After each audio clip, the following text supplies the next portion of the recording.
apa sih sudut pandang yang tentang gunung tuh, kenapa sih harus gunung gitu? Mungkin karena dia sepi kali ya. Sepi. Jauh dari peradaban, terus mungkin udaranya juga masih sejuk. Belum banyak terkontaminasi oleh polusi udara kan, polusi suara, polusi udara gitu ya. Dengan catatan naiknya lagi sepi. Gitu. Oh iya, peak season rame ya? Ya intinya mungkin karena udaranya masih sejuk. Gitu. Bisa menyegarkan banyak hal lah. Kalau berbicara realnya sih sebenarnya pengen kabur dari hiruk pikuk kota ya. Itu dari dulu tuh udah set nih kota nih dari zaman tahun berapa berarti? Kecil dulu ya? Iya. Karena memang kita senengnya tempat sepi. Habis kalau di sekolah dulu zamannya tawuran kan. Capek tawuran, giting. Jadi kalau kita kabur ke gunung tuh awalnya itu. Tapi lama-lama seiring berjalannya waktu tuh akhirnya kita menemukan sesuatu. Sesuatu yang nggak akan bisa kita temukan di kota besar. Iya, benar. Dimana nanti baru tahu ya setelah hampir mungkin 8 tahun sampai 10 tahun barulah mengerti. Di sini ternyata kita belajar survive. Gunung itu hanya skala kecil dari puncak-puncak kehidupan yang akan kita jalani. Nah, di sinilah dimana kita belajar memasuki rimba yang jauh lebih ganas, rimba beton. Rimba beton tuh jauh lebih ganas daripada rimba hijau gitu. Kalau lu cuma naik gunung terus lu ngerasa jago, cemen. Lu hebat kalau lu udah ada di rimba beton. Karena semua ilmu lu, survival, segala macam teknis pendakian mulai dari atas sampai bawah tuh ada teknisnya semua. Ada filosofisnya. Itu hanya sebagian kecil, seujung kuku dibandingin nanti kita ngejalanin di rimba beton. Ternyata mendaki itu capek ternyata ya. Tapi nggak tahu kenapa ketika turun saya ketagihan ternyata. Kayak gunung itu kayak istilah kerennya memanggil lah gitu. Akhirnya saya naik lagi ke Gunung Salak, ke gunung-gunung lainnya sampai sekarang. Jadi menjadi hobi atau bahkan menjadi side job kali ya selain nge-YouTube gitu. Naik gunung juga gitu.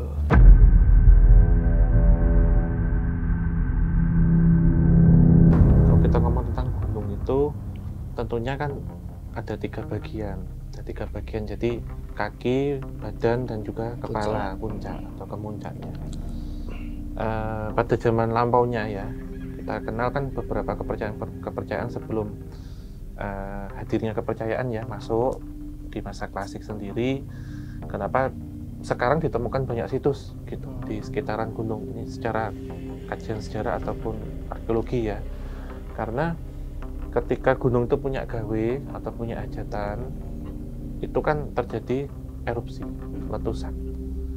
Bahwasanya letusan itu diyakini bukan bencana, bukan musibah, tetapi justru memberikan satu kesejahteraan atau peleburan, sehingga kebanyakan atau dalam doa atau sembahyang kebanyakan adalah Hindu Siwa.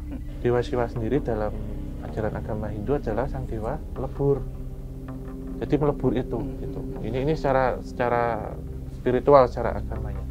Gunung itu kan tempat bersama para dewa-dewi atau para roh leluhur. Iya, betul. Sehingga kita ketemukan beberapa peninggalan situs-situs bersejarah purbakala ya, itu pasti tidak jauh dari gunung. Di paling bawah tentunya kan yang negatif-negatif.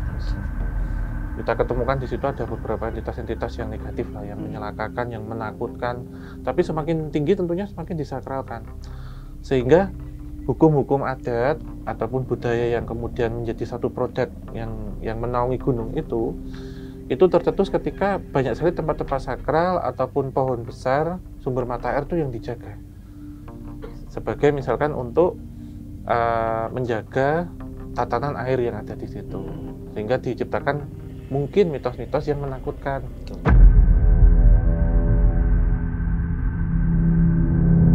Itu mungkin yang kita ganggu bukan demit, kita nantang, dia nantang kayak gitu. Tapi ketika ada suara kita itu memancing binatang buas, yang saya tahu kan itu. Iya. Saya nggak masalah orang itu mau teriak-teriak di gunung, nggak masalah, tapi kita harus tahu adabnya di gunung seperti apa gitu kan. Bahaya yang paling mengerikan di gunung adalah bahaya internal. Kalau bahaya internal sudah bisa kita atasi, bahaya eksternal sehebat apapun bahaya eksternal, kalau internal kita udah damai, ini bahaya eksternal sehebat apapun pasti bisa kita tangani. Sebenarnya nih ya, jujur, kalau pendaki itu sebenarnya nggak kenal tempat angker. Lokasi misalnya kita sebut pos 3 atau misalnya kita bilang Gupak Menjangan, wah Gupak Menjangan nih angker, itu termindset, berarti internal kita itu akan bermasalah nanti. Tetapi kita mitos dan mistis yang berkembang, apalagi nih orang Jawa ya, kita nggak tabrak mas, kita hargai. Jadi kita bertindak nanti nggak gegabah gitu.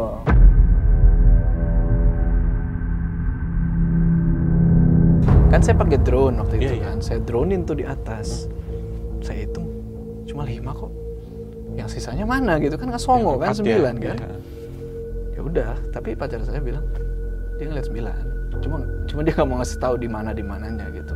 Ketika saya ngambil airnya tuh wangi Om Hao, entah wangi apa ya, harusnya saya diem karena di samping saya tuh ada petapa. Dulu 9 derajat tidak seperti sekarang, kalau sekarang kan jauh udah turun ke bawah, dulu enggak. Saya ambil, wah wangi airnya gitu. Norak saya teriak-teriak, airnya wangi gitu.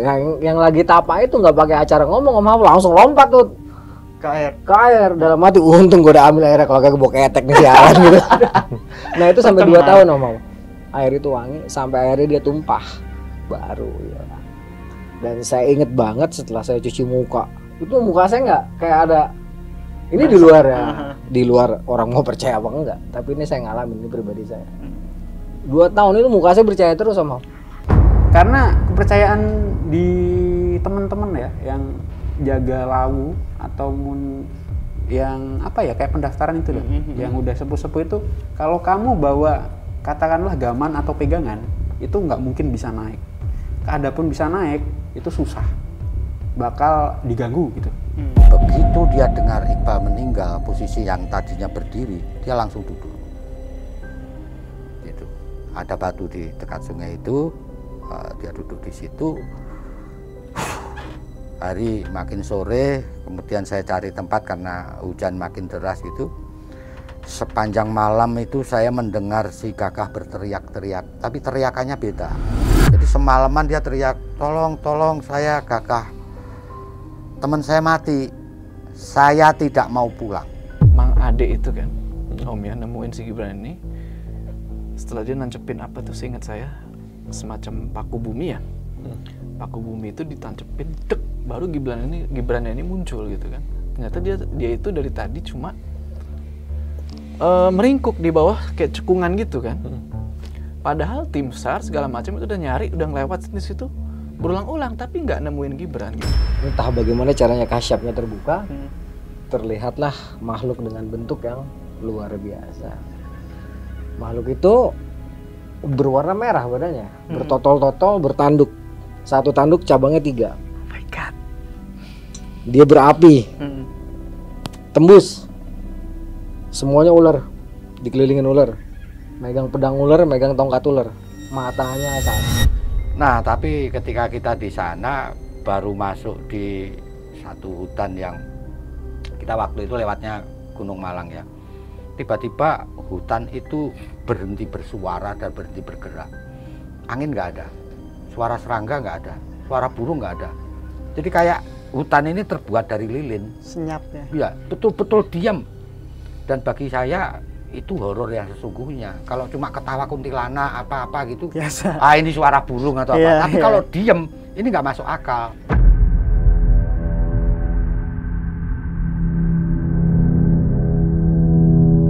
Akhirnya kita terabas hutan. Di hari-hari pertama itu kita itu kayak diputer-puter mas. Jadi kita udah jalan jauh, udah turun terus, tapi kembali ke situ terus gitu. Kemudian saya berpikir ini harus menyusuri sungai, karena sungai tidak mungkin balik lagi ke atas kan. Barangkali itu karena kami capek atau karena Panik ya? Iya, kita dalam kebingungan balik lagi. Cuman setelah peristiwa yang orang bilang oyot mimang itu terjadi satu kecelakaan yang ini juga akan mempengaruhi cerita selanjutnya. Pasar setan itu tidak identik kita harus transaksi di sini. Karena pengalaman saya di Pasar Bubrah Merapi. Pernah? Pasar Bubrah Merapi itu ramai orang menggunakan pakaian khas Jawa, langkon, lurik, kain. Laki-laki, yang perempuan ya pakai baju Kemben gitu ya. kemben gitu kan. Tapi nggak ada aktivitas dagang di situ. Hanya orang ramai berkerumun bawa semacam lampu yang kecil, sentir ataupun obor. Di Pasar Setan baru saya menemukan ada di situ aktivitas pasar. Kelihatan. Tapi sepertinya mereka tidak lihat saya gitu. Jadi saya lewat terobos-terobos aja. Dibilang takut, takut. Tapi ya kalau kita lari, kita lebih berbahaya lagi. Iya. Jadi kalau pengertian saya, pasar itu tidak identik dalam tanda kutip ya. Tidak identik dengan adanya transaksi di situ. Jadi yang namanya pasar adalah pusat keramaian. Di Lau nggak cuma di situ mau. Ada di pos 2. Ada di pos 3 dari Cemoro Sewu.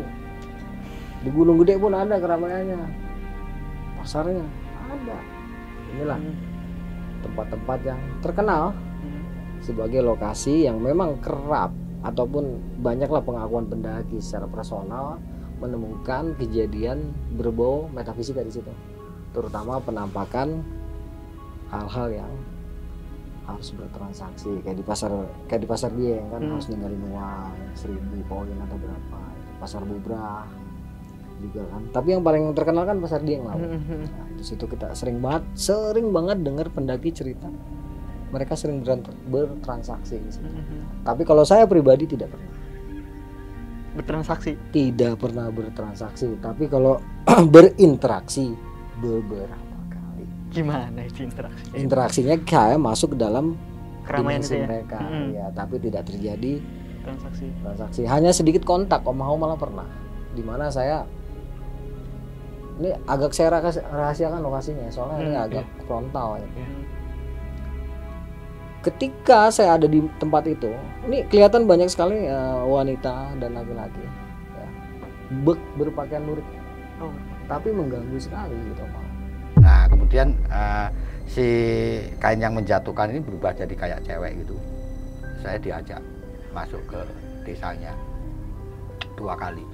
Yang pertama itu intinya gini, kamu ngapain lewat daerah kami gitu. Jadi ada perdebatan semacam bahwa kami itu salah gitu, karena melewati desanya nggak pakai izin dan sebagainya. Ya saya jawab, loh yang tahu ini desa siapa? Bagi saya ini kan semua pohon, karena kami tersesat dan itu bukan satu kesengajaan.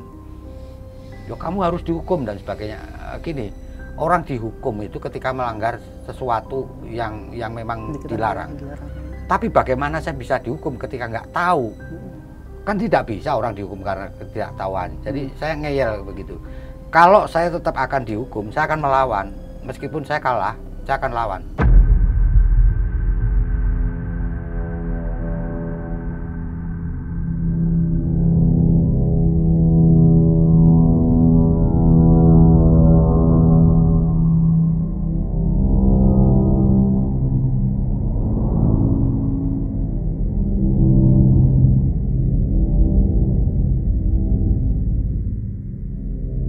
Boleh kita paham ilmu realistis atau realitas dan juga ilmu fisika, tapi dunia ini punya aturannya sendiri. Gunung, segala sesuatu yang berhubungan dengan mistis, mitos, ataupun metafisika bisa terjadi memang berdasarkan situasi dan kondisi kita, takdir, keberuntungan. Nggak ada gunung yang bisa kita taklukkan sebenarnya. Yang harus ditaklukkan diri sendiri. Saya pernah melihat orang berfoto di puncak Rinjani yang rapuh dan berselfie. Dia sudah di pinggir jurang. Hal seperti ini banyak terjadi. Jadi di Merapi, di mana yang orang jadi lupa terhadap lingkungannya hanya ketika dia mau mengambil foto tentang dirinya. Apa sih bedanya kalau di gambar itu jurangnya itu tinggal sejengkal atau masih 1 meter? Enggak kok. Backgroundnya kan tetap awan, sama-sama indahnya. Tapi hal-hal seperti ini kan terlalu beresiko. Dan kalau misalnya pun kita selamat dari satu musibah, itu bukan hal yang bisa disyukuri. Saya itu salah satu kefatalan yang saya sesali adalah pendakian itu.